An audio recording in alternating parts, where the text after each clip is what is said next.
Nah, Ustaz, kalau misalkan seorang dai Ustaz nyampaikan sesuatu, nggak apa-apa, tanyakan apa? Dalilnya apa? Jangan sampai nanti Ustaz ini berbicara lewat rokyunya, lewat akalnya, nggak ada dalilnya dan ternyata itu salah. Nanti si istilahnya si pendengar ini kena dosa juga dia. Karena dia kan masih sanggup untuk bertanya kan apa sandarannya, apa landasannya, apa dalilnya. Tapi dia nggak bertanya gitu, dia tetap ikut aja. Nah, ini hati-hati nih, bisa terjatuh juga dalam dosa. Wa kana sallallahu alaihi wasallam asra'an nasi istijabatan wa ahrasahum imtithalan li ta'ati rabbih.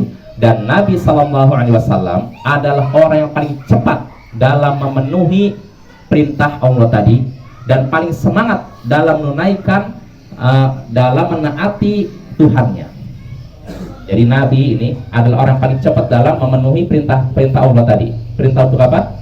Jangan mengikuti apa yang tidak kau ketahui. Dan beliau adalah orang semangat dalam menaati Tuhannya. Maka Sallallahu alaihi wasallam yaqul, dan Nabi sallallahu alaihi wasallam bersabda, la adri idza su'ila amma laysa lahu bi'ilm. Beliau kalau ditanya tentang sesuatu yang tidak beliau ketahui, beliau berkata, aku tidak tahu.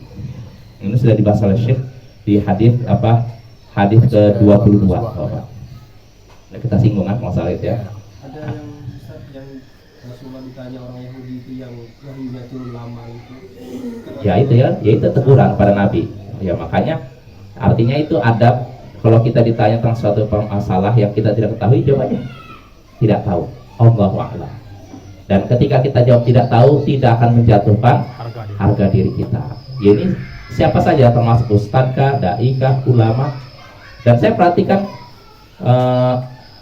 para masyayikh kita, para ulama kita. Saya lihat fatwanya Syekh Al-Albani ketika tanya satu hadis, beliau kadang berkata, la adri. Beliau begini, para itu ditanya tentang apa ya, saya lupa. Hadis tentang anak zina atau apa gitu. Lalu beliau tanya, gimana nih maksud hadis ini? Saya sendiri nggak tahu, hadisnya baru saya lihat kan. Kata jawaban Syekh apa? Nisful ilm, Allahu a'lam. Setengah dari ilmu adalah perkataan Allahu a'lam. Saya nggak tahu. Jawab Syekh Al-Albani. Jadi beliau nggak sok tahu, menurut saya enggak. Beliau baru dengar, maksudnya beliau tahu hadis tapi belum tahu artinya, mungkin tafsirnya, maka beliau mengatakan nggak tahu saya. Allahu a'lam. Itu setengah dari ilmu. Nah gitu Bapak ya. Dan Syekh Utsaimin juga gitu. Saya perhatikan, saya lihat fatwa-fatwa beliau, pernah nggak sengaja lihat majmu' fatwa beliau di Maktabah Syamilah, kumpulan fatwa beliau. Beliau ditanya satu masalah, beliau nyatakan la adri, Allahu a'lam.